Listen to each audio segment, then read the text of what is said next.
and welcome to Hard Copy from our channel's television studios in Abuja. I'm Kayla Magwa. President Donald Trump sneezed and the whole world caught a cold. This time, for the second time, he's accusing the Nigerian government of allowing the killing of Christians. It's important to get exactly what he said on his Truth Social. Quote, if the Nigerian government continues to allow the killing of Christians, the United States of America will immediately stop all aid and assistance to Nigeria and may very well go into that now disgraced country, guns a-blazing, to completely wipe out the Islamic terrorists for committing these horrible atrocities.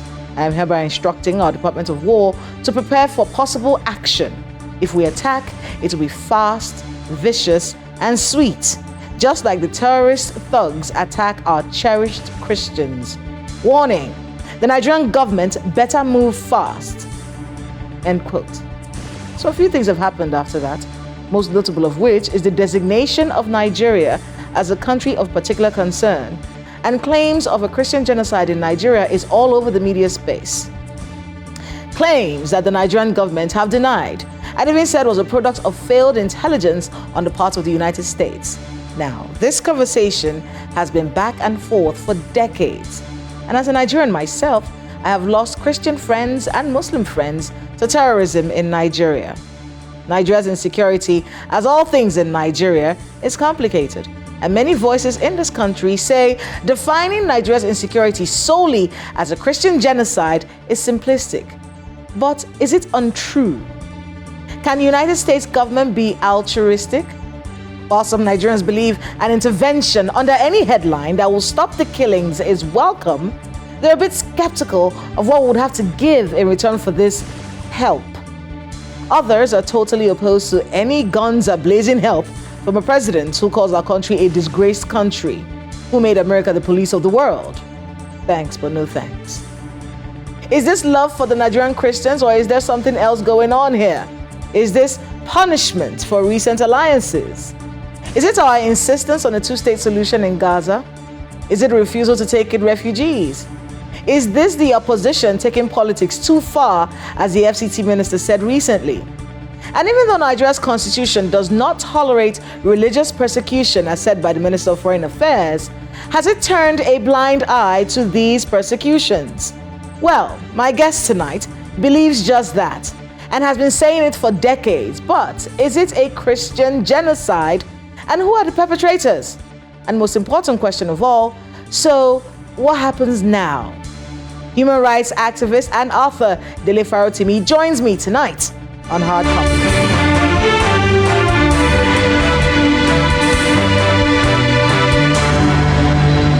Mr. Dele Farotimi, welcome to Hard Copy. Thank you very much, Kayla. Thanks for having me.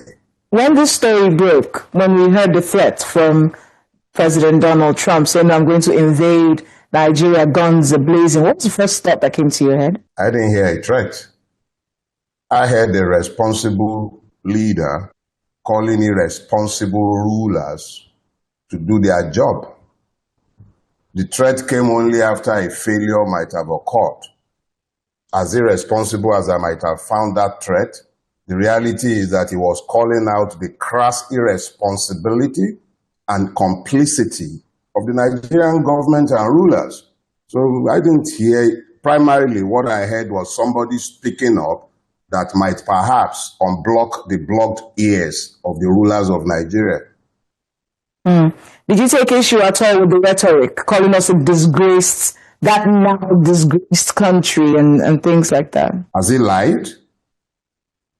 Once upon a time, I used to enjoy my trips around the west coast of Africa. I'll go to Gambia, Ghana, and I used to enjoy the welcome until about 5-7 years ago. I saw increasing hostility because of the disappointment that Nigeria has proven itself to be in the Committee of Nations. So it doesn't require Trump to inform me of the fact that Nigeria has been serially disgraced all over the world on multiple occasions, largely because of the kind of irresponsible rulers that we have been cursed with. So I don't need Trump to tell me about the disgrace that has befallen my country. He hasn't lied. I look at the truth, not the person speaking the truth. When it's the truth, you just have to accept it for what it is. What is it about us that has been graceful or that has inspired pride. So somewhere in your mind, you think Donald Trump is altruistic, the savior of Christians in Nigeria? Look, Kayla, Yorubas have this proverb that the child that does not listen to admonitions at home would be taught outside. There is nothing Trump said or alleged that is not substantially true. The fact that the Nigerian government has ignored the reality of a genocide is not in doubt. The fact that the Nigerian government has been complicit in that genocide is equally beyond argument. These are things that most of us have been saying, including me, in books, in speeches. We've been saying this for over 10 years. So it doesn't require Trump to speak to the truth of what is happening. It is because it is Trump that has spoken that all this brouhaha is happening. What has Trump said that hasn't been said by multiple Nigerians within Nigeria? The issue is, for many who are listening to Donald Trump say these things and, the words that he used, guns are blazing. Yes, in many ways, it could be that we've forgotten what the message is and focused on the messenger and how the messenger made that message. However, coming an intervention or an invasion, is that something that you would welcome? See, Trump did not threaten an invasion. Don't let's kid ourselves. There are multiple evidence of Nigeria going around cap in hand. We've become essentially, in the hands of our rulers, a beggar nation. The same country that went to stabilize Sierra Leone, stabilized Liberia, is the same one that cannot fight a ragtag army of Fulani extremists and Islamist jihadists, simply because persons within his government and his military have compromised his territorial integrity and discounted the safety of his citizens. That is why it has taken a Trump to be breathing the riot act and be telling us that if we won't do it, he will come do it. Let's focus on the fact that we have these problems. Let's leave the fact that we don't like the language of Donald Trump. Let's forget all these attempts at beating up nationalistic fervors. It makes no difference to the dying man in the Benue Trough and in the plateau who comes to save him. You have reported cases such as Yelawata, where you have a military forward operating base less than a kilometer from Yelawata. Instead of engaging with those who killed over 200 Nigerians, they were busy shooting in the air. And then you want that person to bicker about whether it's Americans who came to save him. It is a function of the serial failure of the Nigerian state that we are even having this kind of conversation in the first place. But I am not interested in the nationalistic propaganda that has been coming out in response to Donald Trump's incendiary language. If we will tidy up our homes, if we will do the right thing, a Donald Trump rant will count for nothing. At the end of the day, Nigeria is not Somalia. It's not some small homogeneous community where you can come. There are more nuances to our issues than the black and white that Donald Trump would like to paint it. But the reality is that the irresponsibility of the Nigerian government is what has led to a situation. Our situation might be likened to that of an irresponsible father who has allowed his home to fall into disrepair, his children left them to serial abuse, and then a neighbor who happens to be more responsible, however garrulous you might call him, however much you might deprecate his method, he recognizes the humanity of the children that the father has left irresponsibly to be slaughtered. The man went to Benue. Almost a week after the massacre, he couldn't even be bothered to go to Yelawata. What did he say? Oh, the road was bad.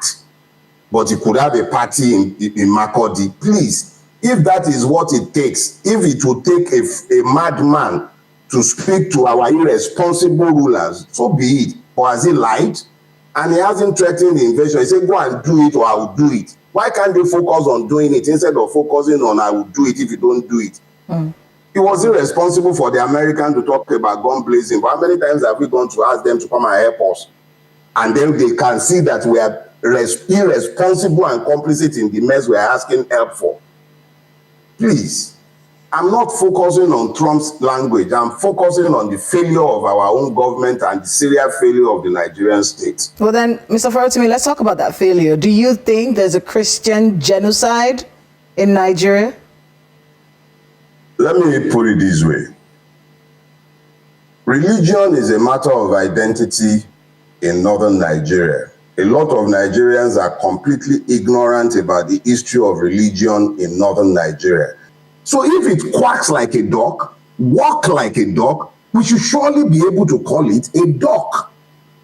That is what has been happening all this while, and these communities have been screaming and screeching all this while, and the reality is that we are all lying to ourselves if we do not admit to the fact that Christians are targeted, particularly in the Middle Belt and in northern Nigeria. Deborah Joseph is not an animist.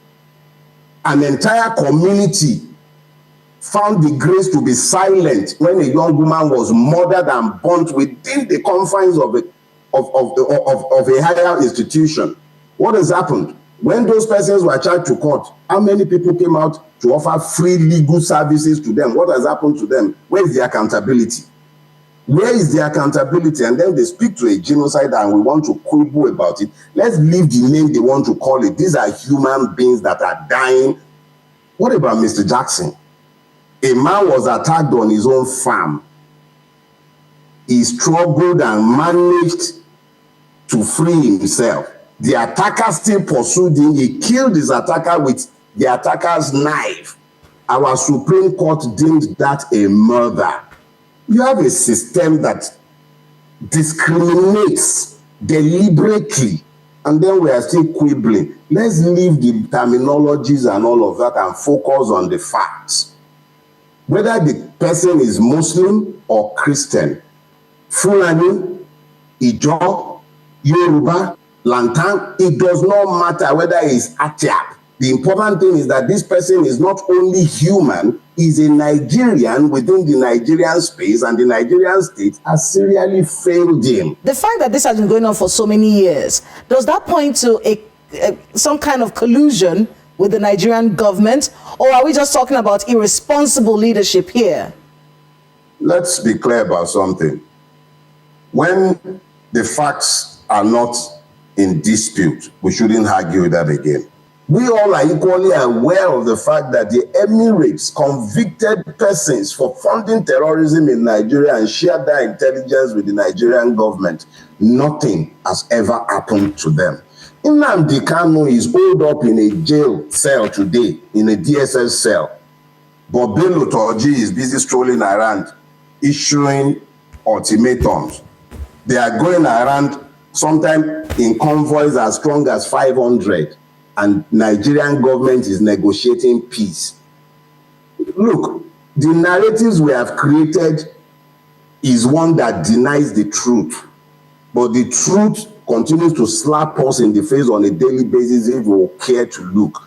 Reality is, whether we call it genocide, whether we call it irresponsibility, whether we call it complicity, the reality is that what is happening in Nigeria is intolerable. That somebody somewhere found the grace to get involved to the point where they are telling us, go fix it or we'll come fix it. It speaks to the height of irresponsibility that has come to characterize Nigeria, its governance, and everything connected to it. But it does not shift the truth, and it does not change the fact. There are people dying in droves, and the government, for whatever reason, the same Nigeria that could once enforce peace in faraway land is no longer able to enforce peace in his own country. It was Abacha that said, when insurrection, insurgency, insecurity last longer than 24 hours, government is involved. Let them ask themselves what has happened to us. Some have said that calling the insecurity in Nigeria or defining our insecurity based on religious lines would be a little simplistic. I got an analogy recently where someone said our insecurity in Nigeria is like soup. there are too many ingredients inside of it. It's even gotten to a point where you can't exactly separate the ingredients. There might be some genocide going on in there. There's land grabbing going on. There's banditry. There's kidnapping. There's a business going on in here. So a lot of things have led to where we are, which in many ways is why the Nigerian government is saying, listen, President Trump, we hear you, but what you're saying is based on wrong intelligence. There's more to it than you think. What do you make of that? And there really is very little that is unique about our situation. What is unique is that for the first time, somebody has spoken and our government is listening. So what I was saying in essence is very simple. Don't come into Nigeria gun blazing. But there are sufficient body of laws within the international community that should serve as sufficient to deal with the situation he was describing. If you say there is a genocide, you have more than enough to work with. And I can't recall a single place that America has gone gun blazing that has had a happy ending. So I wasn't looking for anything gun blazing, but the fact that they are complicit persons is beyond argument. Beyond argument. And so if America is really, really that keen on helping us, I would imagine that those are the kind of help that they can extend to us that wouldn't even create any mess of. There will be no need to come gun blazing. Well, Mr. Farotimi, we do have to go on a break right now. When we come back, we'll be examining Nigeria's response to this situation. And then, of course, there are so many conspiracy theories out there and suggestions on how the Nigerian government and the American government can work together to get the best out of this unfortunate situation. So please stay with us on Hard Copy. We'll be right back.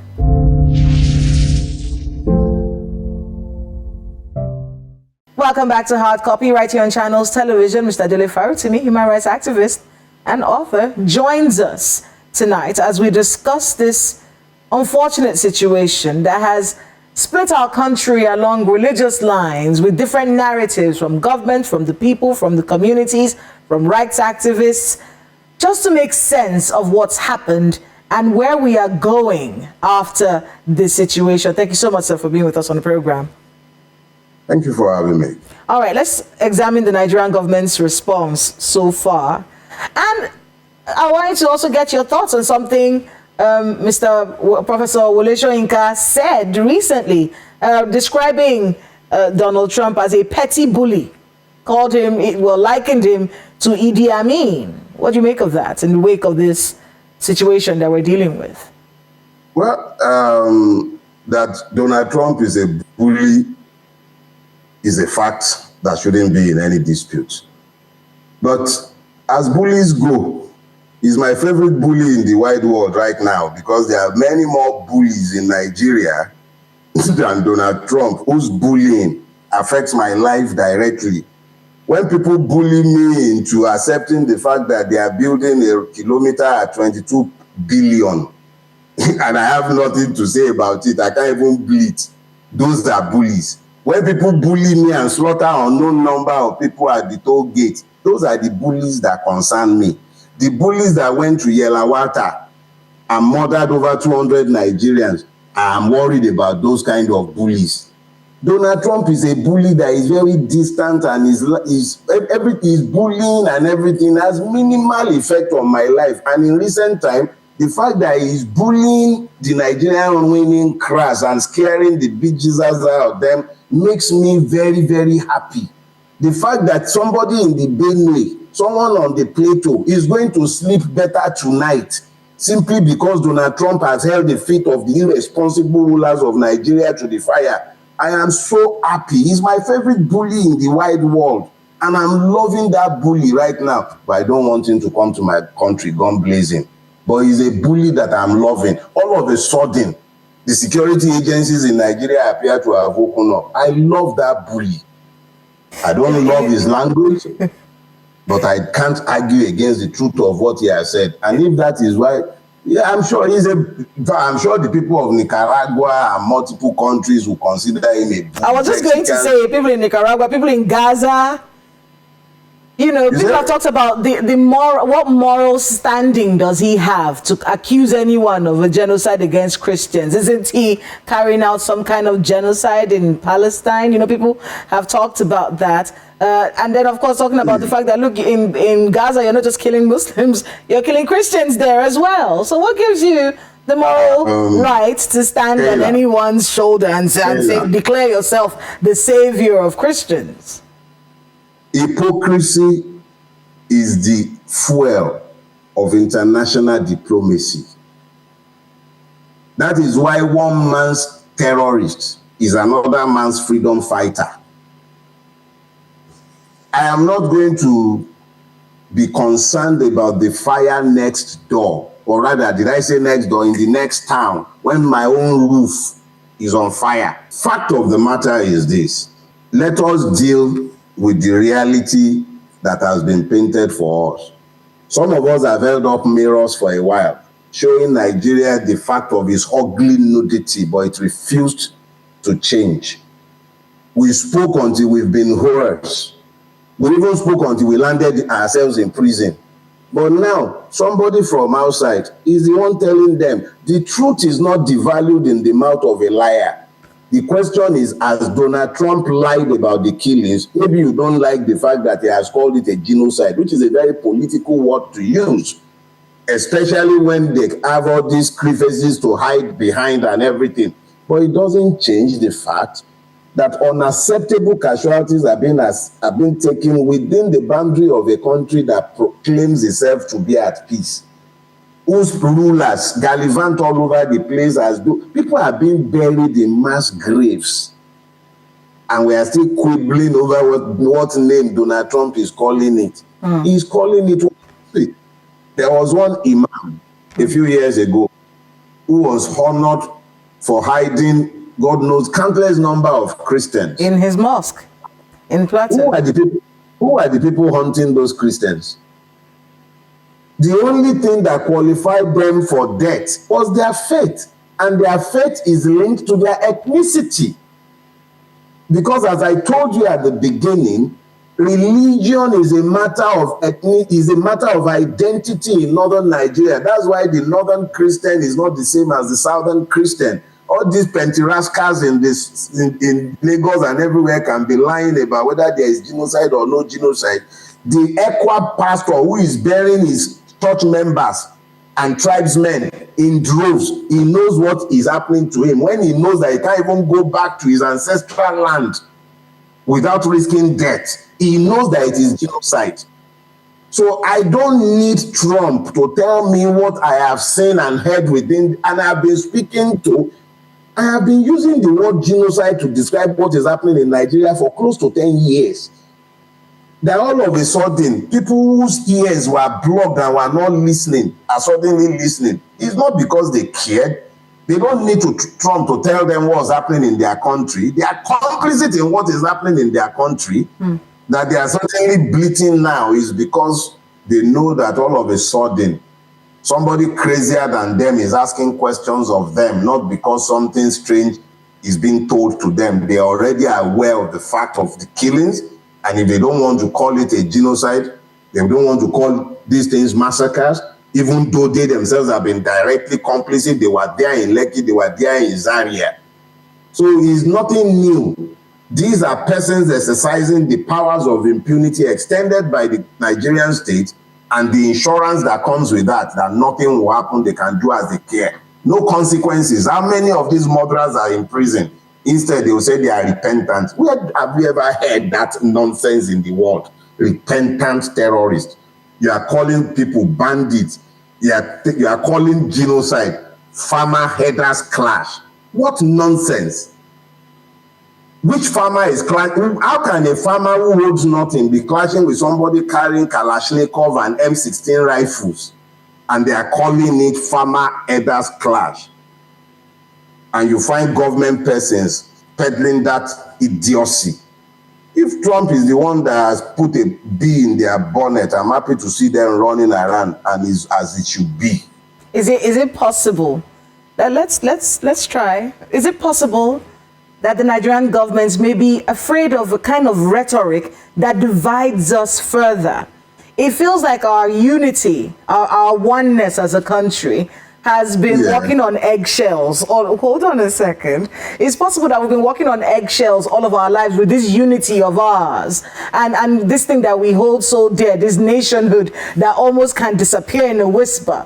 So little words, well, that could have big ramifications. Words like genocide, Fulani herdsmen, things like that. Is it possible that the government is being a bit careful not to divide us further? Because when we put these things out there and it becomes a label that we've given groups or ourselves, wouldn't that do more harm than good, divide us further? A wise man once said something. He said, if the truth will kill them, let them die. The fact of the matter is that if we are not able to tell ourselves the truth of our situation, if we shy away from calling what we see what it is, then we are merely reinforcing evil. Multiple persons in government, paid and maintained with taxpayers' money, have been found in the public space saying things that shouldn't come out of their mouths. And what has happened? Nothing. Because it has more or less become official state policy to weaponize ethnic differences, religious differences. All our differences have been weaponized and tolerated to gain power and to maintain the hold on power. Actively, persons who should promote unity divide on account of ethnicity. Are we going to lie that this isn't the truth? These are facts that can no longer be disputed. It does feel like the American government has it in for Nigeria, and that there have been signs of this. Of course, Professor Wole Soyinka's visa being revoked, and then, of course, based on some of the alliances that we've made, standing with Palestine, insisting on a two-state solution for the situation in Gaza, siding with Ukraine in the war, and then, of course, that refusal of the Nigerian government to accept refugees from the United States. Many people have said that these are the reasons why the American government, that they've had it in for us, and they just got an opportunity from politicians who some say took politics too far by taking this story and asking for the American government to help us out. They decided to latch on that to be punitive on the Nigerian people. Do you agree with this? I am not blind to the fact of American hypocrisy, but I am saying that ignore the messenger. Focus on what has been said. Are people dying unnecessarily in Nigeria or not? Whether if we had accepted the refugees we were being pressed to accept, whether Trump would have remained blind to the evil, that's conjecture. Thankfully, we didn't allow it. So if that is what it took to awaken somebody who can get the attention of the Nigerian government to focus on the evil that is happening in Nigeria, I am happy. What has happened to the list given by Olawumi in 2016? Has it disappeared from our archives? Do something about that. What has happened to the list sent to us by the UAE? Do something about that. What has happened to all the actionable intelligence you have about the location of terrorists? Do something about that. And properly classify terrorists as terrorists. Stop calling them bandits. Then ask for help where you require help. Surely, if the world sees us moving like a responsible country, Trump himself has enough problem of his own. He wouldn't have time for us if we would do what we need to do. We should do what we need to do and stop quibbling about the language the man has used. All right, well, Mr. Farotimi, I want to thank you very much for making out the time to speak with us on this very dicey topic. And good luck with all the work you have ahead of you. That's Hard Copy this week. I'm Kayla Magwa. Good night.